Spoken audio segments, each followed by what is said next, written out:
क्या बिहार में अब जाम छलकेगा? क्या नीतीश कुमार की सबसे बड़ी पॉलिटिकल विरासत यानी शराबबंदी कानून अब इतिहास बनने वाला है?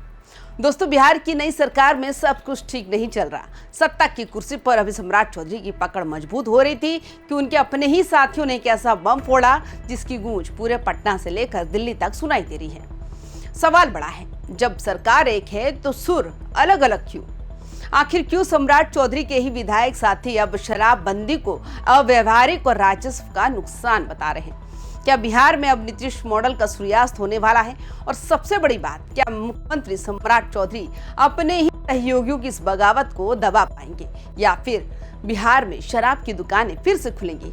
आज की इस विशेष रिपोर्ट में हम बिहार की सियासत के उस अंधेरे कोने की बात करेंगे जहां शराबबंदी कानून के नाम पर करोड़ों का खेल चल रहा है। वीडियो के अंत तक बने रहिए क्योंकि आज कई बड़े चेहरों से नकाब उतरने वाले हैं। नमस्कार, स्वागत है आप सभी का वाइब इन बिहार झारखंड में। मैं हूं आपके साथ मोदी त्रिपाठी। बिहार की सियासत में शराबबंदी हमेशा से एक संवेदनशील मुद्दा रहा, लेकिन इस बार हमला बाहर से नहीं बल्कि घर के अंदर से हुआ। राष्ट्रीय लोक मोर्चा के कद्दावर नेता और विधायक माधव आनंद ने इस कानून की धज्जियां उड़ाते हुए बड़ी समीक्षा की मांग कर दी। आनंद ने साफ कहा कि वो इस मुद्दे पर जितने आक्रामक सदन के अंदर थे उतने ही मुखर बाहर भी रहेंगे। उन्होंने बड़ा खुलासा करते हुए ये बात उन्होंने पहले नीतीश कुमार के सामने भी उठाई थी, लेकिन तब बात नहीं बनी।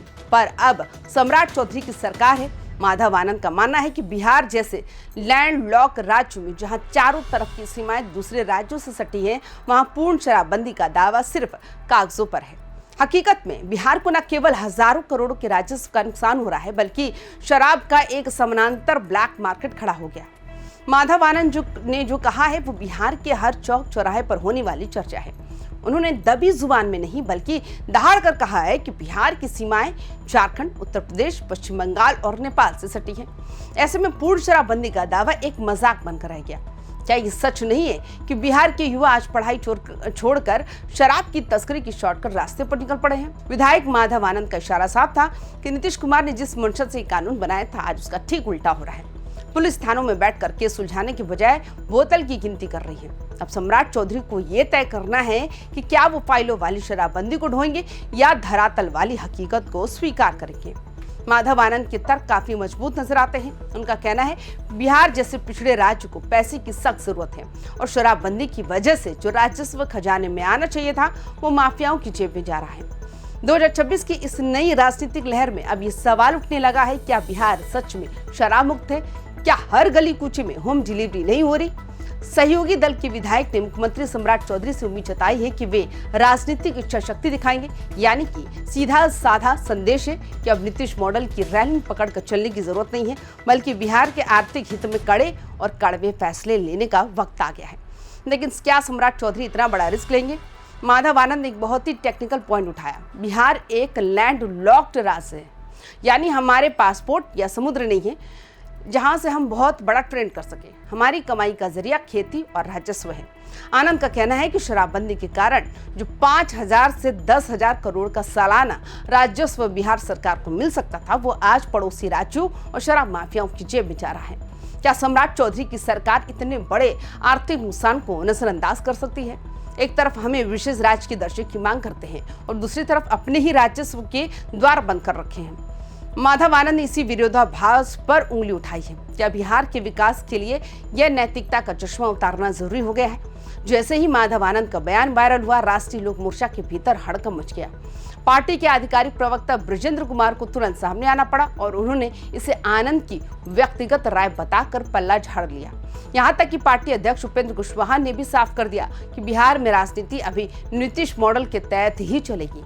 अब यहाँ सस्पेंस और बढ़ जाता है। क्या ये माधव आनंद की अपनी सोच है या फिर पार्टी के अंदर एक बड़ा तबका ऐसा है जो शराबबंदी से तंग आ चुका है और सम्राट चौधरी को टेस्ट कर रहा है? क्या सम्राट चौधरी की राज में नीतीश कुमार की उन नीतियों को बदला जाएगा जो पिछले एक दशक से बिहार की पहचान रही है?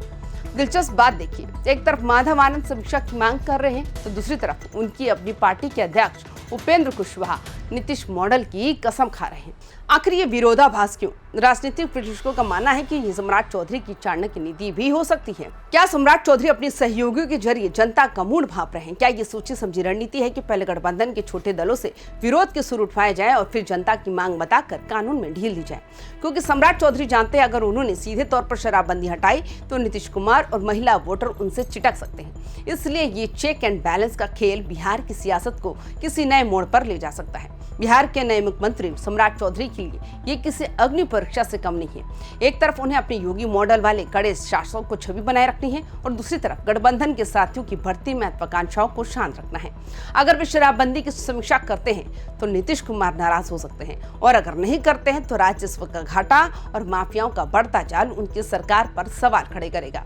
क्या सम्राट चौधरी शराबबंदी को लेकर कोई मिडिल पाथ निकालेंगे, यानी कि कोई बीच का रास्ता निकालेंगे? क्या गुजरात की तर्ज पर बिहार में भी कुछ रियायतें दी जाएंगी या फिर माधव आनंद जैसे नेताओं की आवाज को दबा दिया जाएगा? 2026 की ये नई सरकार सिर्फ चेहरों का बदलाव नहीं बल्कि उम्मीदों का भोज भी है। सम्राट चौधरी की छवि एक बोल्ड डिसीजन मेकर की है। माधव आनंद ने मुख्यमंत्री के इसी साहस को ललकारा है। सवाल यह है, क्या सम्राट चौधरी शराबबंदी को लेकर कोई बीच का रास्ता निकालेंगे, जैसे सिर्फ होटलों में या पर्यटन स्थलों पर शराब को अनुमति देना, जैसा कि कुछ राज्यों में है? अगर सम्राट ऐसा करते हैं तो बिहार के खजाने में पैसा भी आएगा और नीतीश कुमार का मान भी रह जाएगा। लेकिन क्या बिहार की जनता इस बदलाव के लिए तैयार है? क्या सम्राट चौधरी अपने ही सहयोगियों की इस बगावत को अवसर में बदल पाएंगे? तो दोस्तों, आपको क्या लगता है, क्या बिहार में शराबबंदी कानून को अब खत्म कर देना चाहिए? क्या सच में इससे सिर्फ माफियाओं का फायदा हो रहा है और सरकार का नुकसान? क्या सम्राट चौधरी को अपने सहयोगियों की बात मानकर इस कानून की समीक्षा करनी चाहिए? अपनी राय कमेंट बॉक्स में जरूर दें कि आप चाहते हैं कि बिहार के विकास के लिए शराब का पैसा खजाने में आए। बिहार की पल पल की सियासी खबरों के लिए देखते रहिए YBN बिहार झारखंड। अगर वीडियो जानकारी पूर्ण लगी हो तो इसे लाइक करें, शेयर करें और हमारे चैनल को सब्सक्राइब करना ना भूलें ताकि सम्राट चौधरी के हर फैसले की खबर आप तक सबसे पहले पहुंचे। जय हिंद।